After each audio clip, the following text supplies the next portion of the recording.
Kisah Orang Kudus. Sobat Katolikana, saatnya kita simak Kisah Orang Kudus yang dipersembahkan oleh Radio Katolikana. Penulis naskah Arif Setiawan.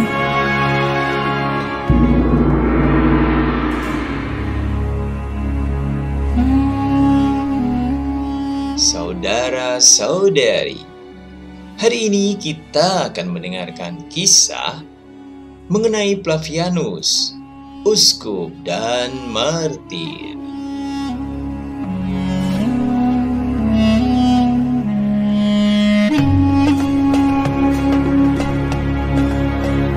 Flavianus dikenal sebagai Patriark Konstantinopel, sekarang disebut dengan Istanbul, pada tahun 447.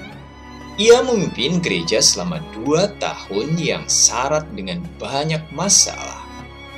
Suatu ketika, Chrysappinus, seorang pengawal kepercayaan Kaisar Theodosius, mengajukan permohonan kepada Flavianus agar menyerahkan kepada Kaisar sejumlah perhiasan dan intan berlian dari harta kekayaan gereja. Flavianus terkejut mendengar permintaan yang aneh itu dan dengan tegas menolak memenuhinya. Sebagai gantinya, ia mengirimkan 1 bingkisan roti yang telah diberkati untuk menunjukkan kepada Kaisar kedalaman cinta kasihnya kepada Yesus. Penolakan Flavianus ini menimbulkan pertentangan antara Flavianus dengan Chrysappinus dan Kaisar sendiri. Sementara perkara ini belum tuntas, Flavianus dihadapkan lagi pada bid'ah yang diajarkan Eutyches, seorang pertapa. Eutyches menyangkal adanya kodrat Kristus yang ilahi sekaligus manusiawi. Flavianus bereaksi keras terhadap ajaran bid'ah ini.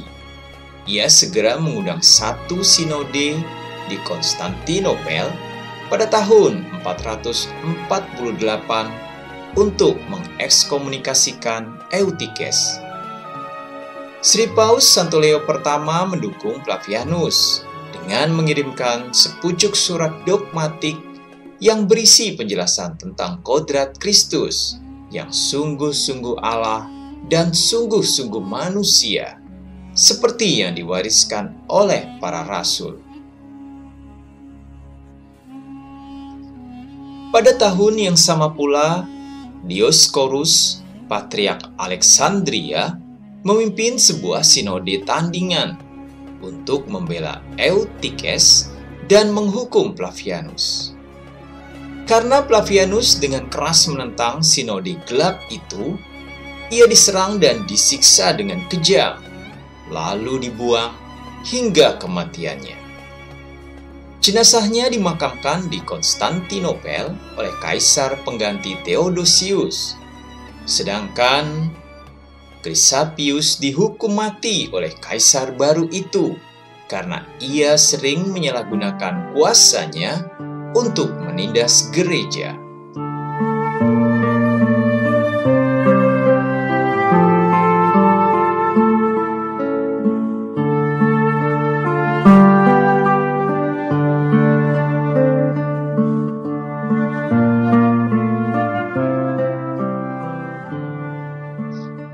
Saudara-saudari, gereja terus-menerus berhadapan dengan kesulitan sepanjang hidupnya.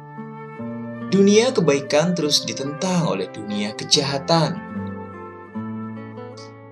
Kerajaan Allah, sumber kebaikan, selalu dibenci kerajaan setan, sumber dusta dan penipuan.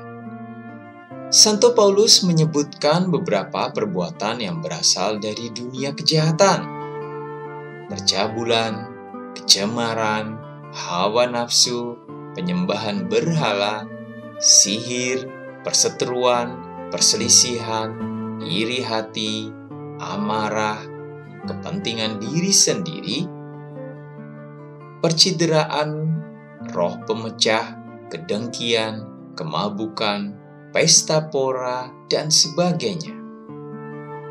Santo Paulus juga menyebut beberapa perbuatan orang beriman yang dikatakan sebagai buah-buah roh kebajikan: kasih, sukacita, damai sejahtera, kesabaran, kemurahan, kebaikan, kesetiaan, kelemah lembutan, dan penguasaan diri. Tidak ada hukum yang menentang hal-hal itu.